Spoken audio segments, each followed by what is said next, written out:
What if the name etched in your blood weren't a birthright, but a beacon, a defiant D, scrawled across history's drowning pages, summoning storms of revelation that force you to confront not just your lineage, but the leviathan of legacies unspoken, much like the cursed heirlooms of Egyptian pharaohs unearthing pyramids of peril, or the whispered wills of revolutionaries in Bastile's shadow, where one syllable could shatter thrones, or summon the sea itself. Inhale the brine-lashed fury of Egghead's fractured horizon. Taste the metallic tang of rusted resolve on your tongue. Feel the seismic shudder of colossal limbs stirring from millennial slumber vibrating through your keel like the earth's own unspoken oath, as waves crash not with water alone, but the weight of worlds unmade. This is the tidal threnity of One Piece's episode 1150, Get the Ship Moving. The Iron Giant activates, which crested on November 16, 2025, amid the Egghead arc's tempestuous twilight, where the Straw Hat's audacious exodus from the future Isle collides with the world government's monolithic wrath. Vegapunk's broadcast a siren's song unraveling the void century's veiled voids. It surges forth not as climax's clamor, but a contemplative crest, the broadcast's crescendo cut short like a half-uttered prophecy, leaving echoes that lap at forbidden shores. Have you ever stood on a deck pitching toward dawn, salt crusting your lashes, heart sinking to the groan of giants unseen, wondering if the next wave will unveil your own submerged truths? The episode mirrors that maelstrom, its swells receding just shy of submersion, suspense a riptide tugging at your ankles, curiosity the inexorable undertow of what name lingers on those lips, compelling you to dive deeper, to chase the current before it carries the crew, and you, into the abyss of answers half-glimpsed in the wake of episode 1149's harrowing herald. Vegapunk's voice-piercing global veils with tales of sunken civilizations and Joy Boy's enigmatic jest, as the Straw Hats rallied. Amid marine encirclement, this chapter channels the chaos into a symphony of synchronized strife, evoking the frantic flotillas of Dunkirk's desperate dawn, where every oarstroke defies the deluge. The broadcast's beleaguered bard reaches toward the D clan's cryptic creed, only for celestial interlopers to eclipse the ether. Colossal comrades, Dori and Broggy's bellowing brotherhood, barrel through blockades like Viking longships cleaving fjord ice, while shadowed swordsmen clash in sprays of steel that sing of Injetsu's edge. The Iron Giant's ignition ignites not just mechanisms, but memories entombed, propelling the Ark's exodus toward Elbaf's fabled fjords, each maneuver a meridian marking the pivot from Island's Inferno to Ocean's Odyssey. You can almost taste the spray misting your face as hulls heave, hear the harmonious roar of giants' war cries blending with cannon's thunder. Doesn't it pull at you, that precipice of parting, urging you to hoist sail and witness the wake before the waves wash it to whispers? Episode 1150 propels the narrative with the inexorable swell of a rogue wave, advancing the Egghead saga from Revelation's ripple to Escape's roar, where Vegapunk's truncated testament on the will of D, halting on A, tantalizing I, serves as linchpin revelation, twisting the Ark's intellectual insurrection into visceral velocity as the Five Elders' aerial armada converges on Emmet, the Iron Giant, birthing a cliffhanger of submerged sentience that plunges toward chapter 1118's oceanic onslaught. Pacing masters the maritime medley, languid in the broadcast's lingering lament, akin to the suspended suspense before Trafalgar's cannons boomed at the Nile, explosive in Zoro's zenithal zephyr against Nostro's nightmare, balancing broadcast's breadth with Brawl's bite without bilge. Dramatic equilibrium gleams, intercutting global gasps, pirates and peasants agog at ancient inundations, with the Sunny's besieged ballet, hurtling toward Elbaf's embrace. Fans flounder in cloudy aspects, the cutoff's cryptic A, or Japanese MO, Zoro's blade-sparking enigma, or Emmet's erratic awakening, but Manga chapter 1117, I, elucidates. The ellipsis echoes Oda's deliberate deferral, a phonetic feint mirroring the D clan's dialectical defiance, as unpacked in SBS volume 108's etymological echoes, not ambiguity but authorial anchor for future floods. Zoro's sparks, per chapter 1117's panel pyrotechnics, stem from Enma's etheric extraction, draining Haki, like a hemoclitic hook, clarifying the swordsman's strain as thematic tether to Mihawk's mastery, while Emmet's falter in chapter 1118's prelude roots in Joy Boy's depleted Nika essence, hinted in volume 105's ancient automaton appendices, augmenting the anime with the manga's mythic machinery that beckons back to the source's seafaring scrutiny of Silence sagas. Zoro doesn't merely parry, he partitions, his psyche a scarred atlas of ambition's archipelago, wounds from Wano's white-hot forge, fueling a ferocity that's transformative in its forbearance, choices to cleave Nostro's advance consistent with his lone wolf lore yet surprising in symbiotic synergy with Jinbe's jujitsu, motivations a mariner's mantra, not glory's grab, but the gravitational pull toward world's whetstone. Vegapunk, the fractured polymath, deepens through defiant denouement, his hidden fissure erasures, regrets riptide over replicated regrets, propelling a paternal plea that's equal parts prophecy and penance, dialogues laced with luminous levity that humanize the savant. The giant warrior pirates, Dory and Broggy, bloom from bellowing bruisers to bedrock brethren, their growth in synchronized savagery a psychological parallel to the crew's collective crescendo, choices to charge the cordon transformative in their unyielding umbrage, hope manifests not as horizon's haze, but the hazardous hurling of truths into tyranny's teeth, Vegapunk's veiled volley on the D, a desperate dirge against despair's dominion, choices evoking Camus' rebel in the plague's pall, where power's perversion, elder's ethereal enormity, interrogates morality's mutable main, does bearing the D doom one to drown, or divine a deluge of deliverance, sacrifice surges through Emmett's emergent elegy, survival's calculus clashing with identity's inexorable ink, manifest in Zorro's hockey hemorrhage, a Sisyphean stand mirroring Spartacus' gladiatorial gambits, where despair's depths yield to hope's heaving hull, much like abolitionists' abolition anthems amid Atlantic's abyssal chains, probing. In a world walled by waves of willful oblivion, can one utterance unmake the undertow, or merely mark the man who musters it? The Iron Giant's ignition unveils void century vestiges, Emmett as Joy Boy's joyless juggernaut, its lore layering the grand line with Leviathan legacies, per chapter 1117's holographic hauntings, complicating the cosmology with cultural conundrums, ancient automatons as atonement's arc, enriching the ether with ethical entanglements while global vignettes vivify the world's warp, transmuting the seas from swashbuckler stage to stratified saga where DS defiance disrupts as disruptively as Darwin's deep-time doctrines. The script sails with Sexton's surety, keen as a cutlass's kiss, its poetry in the prophetic pauses where D dangles like a Dow's drogue, lines like Vegapunk's valedictory,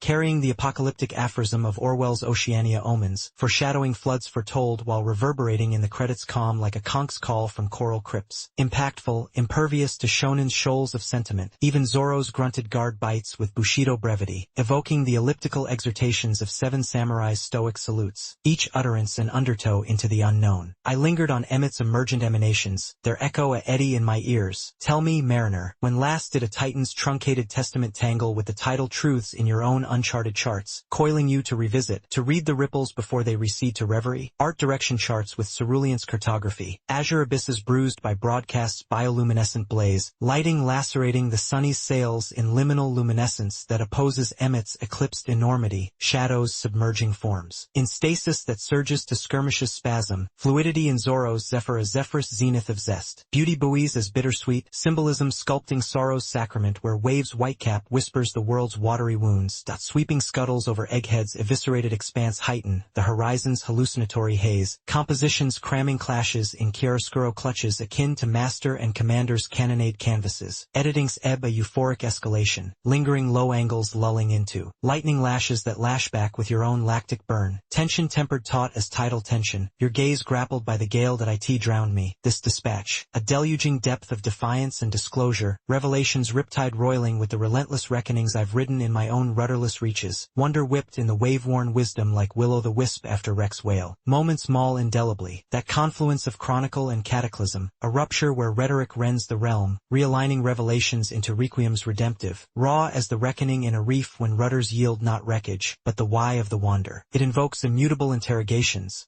It's no nominal narrative, it's necromancy, notching with notions that nestle in your night's nautical hush, necessitating the next knot until the narrative navigates you anew to BY reverse reading, the episode's alacrity. Broadcast's abrupt abeyance, Zorro's zephyr zipped sans zenith, might murmur as manic misfires, pacing's pyretic pulses perilously proximate to pandemonium's pandering. Yet reconceive, these are no narrative nubs, but deliberate drifts, rapidity rooted in the manga's relentless rhythm. Chapter 1117's Revelation Rush. Thematic torches twining truth's torrent with transitional tension, convolution a cauldron complicating catharsis. Emmett's eclipse occasionally outpaces the octet's orbit, a judicious jab, it accelerates the arc's allure, eluding ennui, albeit ancillary arcs averting fuller fruition. Acclaim predominates, amid adventure isles awash in artifice, this surge sublimates, transfiguring trifles into transcendental talismans. Get the ship moving! The Iron Giant activates surges in symbiotic splendor, narrative nerve navigating the nebulous, aesthetics animating the abyss, ephemeral eddies eclipsed by a script that summons sirens, infirmity's faint flickers in the firmament. It incarnates the chronicle's creed, not perfunctory ports, but the pilgrimage through the profundities we plumb, where pirates eclipse potentates not in nullification, but in the humane heresy of honoring the horizon. I intuit inundations intensifying toward Elbaf's Eves anon. Yet evoke this, evocateur, as the screen's sable submerges and that ultimate undertow undulates unyielding. Will you evade the ellipsis' entreaty, or embrace the eddy that's been etching your ethos since the D first dawned? The depths beckon, your diving bell descends with the draw.